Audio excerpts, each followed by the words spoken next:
네, 여러분 반갑습니다. 주아롱쌤 책 읽는 시간입니다. 오늘은 데이비드 레먼 역발상 투자에서 또 좋은 구조를 갖고 왔는데요. 시간 되신다면 책이 좀 두껍긴 합니다만 꼭 한번 읽어보셨으면 좋은 책입니다. 그 중에서도 정보 과잉에 따른 편향과 어린 판단으로 계산하기라는 단락을 같이 한번 살펴보도록 하겠습니다.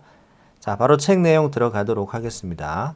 자, 1959년 노벨 경제학상 수상자이자 박학 다식했던 허버트 사이먼은 최초로 정보 과잉을 엄밀하게 규명한 학자다. 사이먼은 간단한 공식을 통해 정보가 많다고 해서 언제나 더 좋은 판단을 내리는 것은 아니며 때로는 더 나쁜 결정을 내릴 수도 있다는 사실을 입증했다. 인간은 많은 양의 정보를 효과적으로 처리할 수 없기 때문이다. 사이먼은 이렇게 말했다. 인간이라는 생명체는 1초에 수백만 비트의 새로운 정보가 쏟아지는 환경 속에서 살아간다. 그러나 인체의 지각기관은 1초에 1000비트 이상을 수용할 수 없고 어쩌면 훨씬 적을 수도 있다.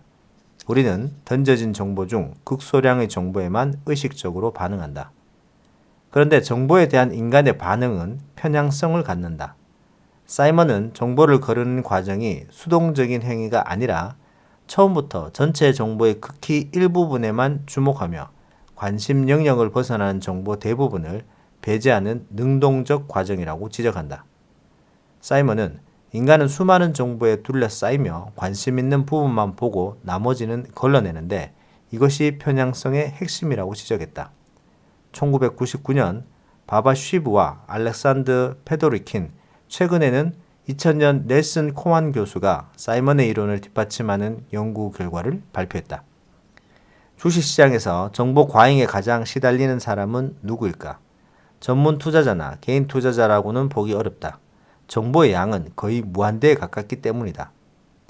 엄청나게 많은 주식 애널리스트가 있고 한 기업을 분석하는 애널리스트만 20명이 넘는다. 이들은 조사 보고서와 수정 보고서를 제출해야 하며 관련 기업이나 업계, 시장, 기타 중요한 경제와 금융 데이터에 관한 정보를 처리해야 한다. 정보 과잉? 차라리 정보 파탄에 가깝다. 이들은 다양한 제품 라인의 수익, 경쟁, 환경 변화에 따른 업계와 기업 수익의 상승이나 하락 가능성 등 전통적인 투자 이론에서 분석이 필요하다고 주장하는 수백 가지 요소를 매일 다루어야 한다. 시장 정보는 이처럼 정신이 아득해질 정도로 방대한데 정보의 상당 부분이 서로 뒤엉켜 있거나 서로 모순될 수도 있기 때문에 정보를 효과적으로 처리하기란 거의 불가능하다. 앞에서 보았듯 펀드 매니저의 장기 실적이 형편없고 시장 대비 초과 수익을 올리는 애널리스트와 펀드 매니저가 드문 것도 이 때문이다. 물론 이런 상황에서는 감정과 어린 판단이 동원될 수밖에 없다. 고등교육을 받고 대기업의 정교한 의사결정 과정을 통해 내리는 결론인데도 말이다. 어린 판단으로 계산하기. 대표성에 기인한 강력한 어린 판단 편향이 또 있다. 직관적으로 생각해보면 심리적 인풋과 아웃풋은 서로 상관관계가 있는 듯하다. 판매고가 크게 성장하고 있는 기업은 장기적으로 수익과 이윤폭이 상승해야 마땅하다. 우리는 인풋이 일관성이 있으면 오락가락하는 일관성 없는 정보보다 예측 가능성이 높다고 믿는다. 예를 들어 피험자들은 어떤 학생이 두 과목에서 A, C를 받지 않고 모두 B를 받았다면 앞으로 이 학생의 평균 학점은 B일 것이라고 확신했다. 그러나 이 결론은 통계학적으로는 타당성이 없다. 이 실험을 주식시장의 용어로 바꾸면 동일 기간에 15% 성장했지만 성장률의 변동성이 심한 기업, 즉 첫 해에는 18%, 두 번째에는 3%, 세 번째 해는 15%의 성장을 기록한 기업보다 해마다 지속적으로 10% 성장을 기록한 기업을 투자자는 더 신뢰한다. 이 실험의 결과가 적용되는 사례가 또 있다. 투자자들은 좋은 주식을 주가 상승, 나쁜 주식을 주가 하락과 동일시한다. 애널리스트, 펀드 매니저, 증권 중개인들은 이런 질문을 아주 흔하게 듣는다. 그 주식이 그렇게 좋다면서 왜 주가는 오르지 않죠? 역발상 전략이 그렇게 신통하다면서 지금은 왜 안 통하죠? 물론 종종 가치는 꽤 오랫동안 가격에 반영되지 않는다. 역발상 전략에 따라 선정된 주식들이 수십 년 동안 시장에서 수익이 높았던 건 사실이지만 한 해나 몇 해 동안은 시장 평균보다 수익이 나쁠 수도 있다. 앞서 배운 평균 회귀 교훈을 돌이켜보라. 그런데 투자자는 엉터리 예측이라고 해도 즉각 성과를 요구하기 때문에 치명적인 실수를 저지르기도 한다. 또 하나 이 현상의 흥미로운 측면은 투자자들이 극단적인 인풋과 아웃풋에 과도한 신뢰를 보낸다는 점이다. 1990년대 후반에 인터넷 주식은 사업 전망이 눈부시다고 인식되었고 천문학적으로 주가가 올랐다. 1990년대 중반 건강보건 관련주, 1968년과 1973년 컴퓨터 소프트웨어와 의료기술주처럼 버블이 쓸 때마다 기업들의 탄탄한 기초 여건에 비례해 주가는 급등했다. 급성장하는 닷컴 기업들의 주가 차트는 시원하게 상승 곡선을 그리는데 이런 차트를 보면 펀더멘탈과 주가의 상관관계가 한눈에 보이는 듯하다.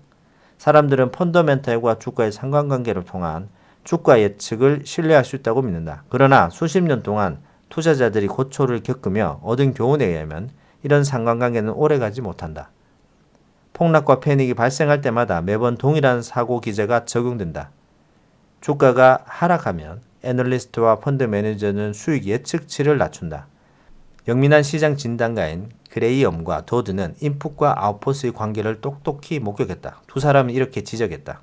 유행하는 주식 평가 이론은 당시 주가 수준의 변화와 밀접하게 관련되어 발전한다는 것이 중요한 시장 법칙 중 하나다. 지금까지 살펴보았듯 당장 성공을 원하다 보면 펀더멘탈이 탄탄한 주식에 투자하기보다 현재 수익이 높고 인기 있는 주식에 투자하게 된다. 투자 계획을 세웠다고 해도 제대로 통하려면 시간이 필요하다. 인풋만큼의 아웃풋을 얻으려고 하면 투자 목표는 어그러지고 만다. 문제는 보기보다 훨씬 복잡하다. 연구 결과에 따르면 경영자와 투자자는 불확실성을 몹시 싫어한다. 대다수는 심리적으로 인풋에 대한 아웃풋이 빨리 나오면 투자가 성공했다고 여긴다. 투자자들은 어린 판단으로 이런 실수를 거듭 저지르곤 한다. 자, 여기까지입니다. 정보 과잉에 따른 편향과 어린 판단으로 계산하기라는 구절인데요.